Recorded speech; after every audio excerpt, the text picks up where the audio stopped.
Gary, your point about premises that you love and you want to work on and you want to mine, right? Like usually when most comics will say, what's your writing process? And they're like, oh, something that irritates me, right? But I feel like when I look at your comic and you write about grape versus grapefruit, right? So that's a premise that what I'm trying to understand, like what was your thought process at the time? Because I'm assuming that it wasn't that like it was not causing a lot of stress, but you still wanted to take that route and expand that and contrast those two things to make a chunk that's obviously unique and original.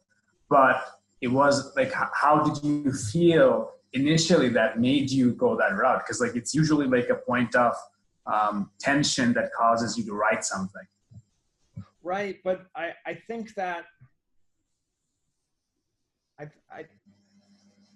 I don't think that it has to be full on irritation. It can be, there's irritation like a rock in your shoe, and then there's irritation like I didn't pull my sock all the way up and there's a little bit of a wrinkle in there, and only after about 6 hours would it cause a blister or anything like that. But in the moment, I know that this is off, and with the number of premises that have already been done, it's important to be able to recognize a potential premise, so that you really need to even though you're not irritated by the wrinkle in your sock, you need to notice it and see if there's anything there. There's so many times where you have you hear somebody else's premise, or they do this all the time on the Simpsons. They just throw out a sentence that is something that, or I remember one night someone saying that lesbians all drive Subarus.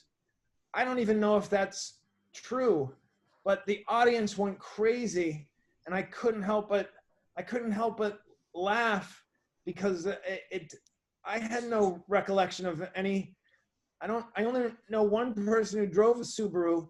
They weren't a lesbian, but it just, maybe the word Subaru, maybe the absurdity of it, but everybody laughed as if, yes, that's a thing. So I mean, this person, I imagine, saw or has two lesbian friends with Subarus. I don't know, but it's enough. It's not a rock in the shoe, but it's enough where you're like, oh, I noticed that, or something that keeps repeating in your life. So I know that, and in that case, it was just thinking about the absurdity of grapes and grapefruit being so opposed in the joy that they or lack of joy that they bring. So it was something that I had thought about. I mean, a lot of these things are just things I've been thinking about since I was a child, and you keep them to yourself because you don't want to be embarrassed. But then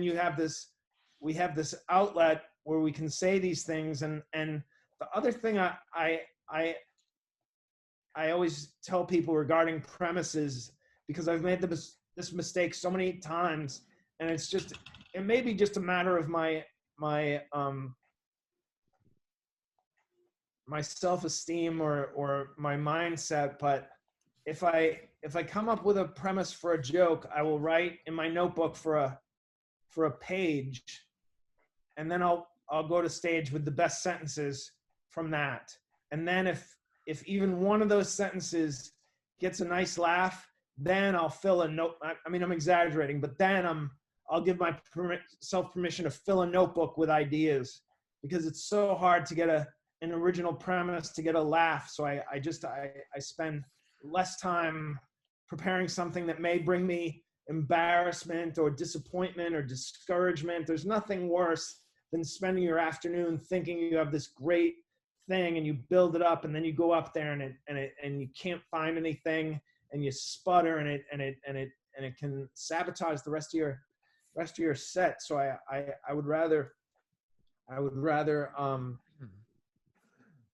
give myself a page, fill it as densely as I can, go on stage the next time, try a sentence, the best sentence. If that gets any reaction, then maybe I'll remember some of the other sentences. But if I don't, I'll move on and say, oh, this is great. I can go home and I have something to do tomorrow or later tonight.